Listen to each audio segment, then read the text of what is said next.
এক ছিল ছোট্ট এক গ্রাম, সবুজ গাছপালা আর পাখির কিচিরমিচিরে ভরা। সেই গ্রামে থাকত এক দুষ্ট কিন্তু মিষ্টি খরগোশ। তার নাম ছিল টুনটুন, কিন্তু একটু অলসও ছিল। একদিন সকালে তার মা বলল, টুনটুন, আজকে তুমি একটু গাজরগুলো জমা করে এনো, না হলে রাতে খেতে কষ্ট হবে। টুনটুন বলল, আচ্ছা মা, এক্ষুনি যাই। কিন্তু সে গাজর তুলতে না গিয়ে বন্ধুদের সাথে খেলতে চলে গেল। খেলতে খেলতে দুপুর হয়ে গেল। হঠাৎ আকাশ কালো হয়ে বৃষ্টি নামল। সবাই দৌড়ে বাড়ি ফিরে গেল। কিন্তু টুনটুন তখন বুঝল সে তো গাজরই আনেনি। ভিজে ভিজে সে গাজরের খেতে গেল। সেখানে গিয়ে দেখে একটা ছোট্ট কচ্ছপ উল্টে পড়ে আছে, উঠতে পারছে না। টুনটুন ভাবল, আমি যদি এখন গাজর নিয়ে যাই তাহলে কচ্ছপটা কষ্ট পাবে। সে আগে কচ্ছপটাকে সোজা করে দিল। কচ্ছপটি হাসি দিয়ে বলল, ধন্যবাদ বন্ধু, তোমার জন্য আমি বাঁচলাম। তারপর সে বলল, চলো আমি তোমাকে একটা শর্টকাট রাস্তা দেখাই।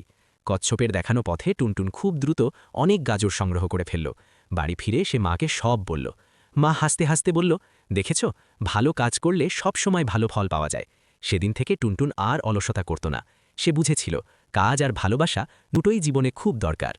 শিক্ষা: ভালো কাজ করলে সব সময় ভালো ফল পাওয়া যায়।